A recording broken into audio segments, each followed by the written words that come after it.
Ino yun mga bossing. Ngayong araw mag-ano tayo. Mag pork belly tayo ngayon, lechon. Ipapakita ko sa inyo, pinaprepare na yung ating belly.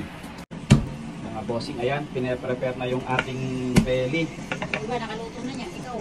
Ayan, inihiwa na yung ating mga ipapalaman sa loob para masarap yung timpla niya sa loob pagkalechon. Lulutuin ko nga pala ito sa uling mamaya. Isasala ko ito doon. Mas masarap kapag uling yung ilalagay. Ganun na ito daling, mamaya ka na yan. Ayan. Habang nag-vlog tayo, pinapagalitan tayo. So, itatali ko na yan mga bossing. Panoorin nyo na lang. Oh, ayan mga bossing. Tapos ko nang taliin yung pork belly natin at natuhog ko na rin. Hindi ko na naipakita sa inyo dahil narinig nyo naman. Wala sa condition si Commander, pinapagalitan tayo. At saka meron nga pala tayong ditong isisisig mamaya. Ayan, muka at laman ng ulo ng baboy yan. So, mamaya i-update ko kayo kapag luto na yung sisig natin. Tsaka kapag isinalang ko na yung pork belly natin doon sa lechonan natin. Mga bossing, ipe-prepare ko na yung uling natin. Kung mapapansin nyo, dalawang klase ng uling ang gagamitin ko. Isa yung parang bato, ayan, para matagal matunaw. Tsaka isang ordinary lang. Ayan mga bossing, panoorin nyo na lang ako kung paano ko papuin itong uling natin.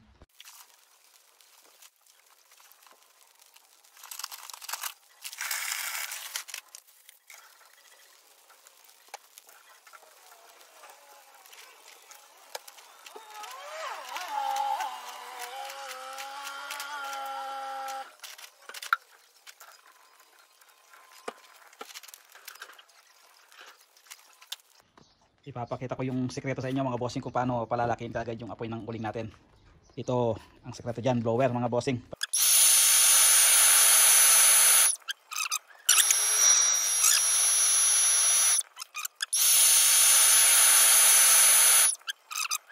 Ayan mga bossing, naisa lang na natin yung pork belly natin. Ayan, kung mapapansin nyo, dahan-dahan lang siyang umiikot. Ayan, eksakto lang yung pag-ikot niya para maluto ng sabay-sabay yung sa loob at saka sa labas. Ayan.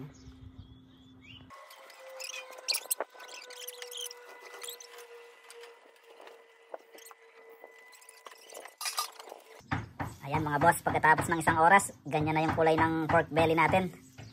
Medyo bumababa yung temperatura ng init natin. Dagdagan siguro natin ang uling. 2 oras na yan mga boss. Ang sarap na. Nakakatakam na mga boss, kumukulo na yung loob oh.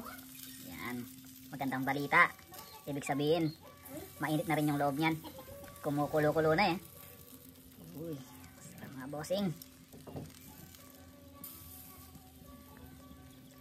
Kung mapapansin nyo mga bossing, yung uling sa gitna, tinanggal ko para hindi siya mapatakan ng taba ng belly. Kasi mausok yan pag ano, pag dyan tumutulo sa baga yung taba. Tapos umaapoy pa. Ayan mga bossing, tips para hindi mausok, tsaka para hindi mag-apoy. Tanggalin nyo yung uling kung saan pumapatak yung mantika ng baboy natin.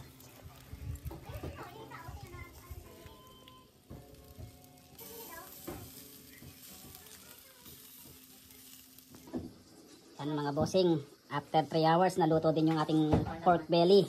Ayan. Sarap ng itsura. Check natin kung malutong. Uy, malutong mga bossing. Ayan. Mga bossing, ayan na yung kinalabasan ng pork belly natin. Tsaka yung sisig. Katakam-takam mga bossing. Tikman nga natin tong pork belly kung malutong. Tikman natin tong pork belly mga bossing. Kuha kong isa. Ito. Napakasarap ang linamnam.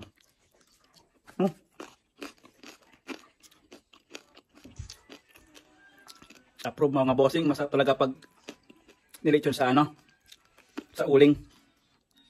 Thank you. Bye-bye.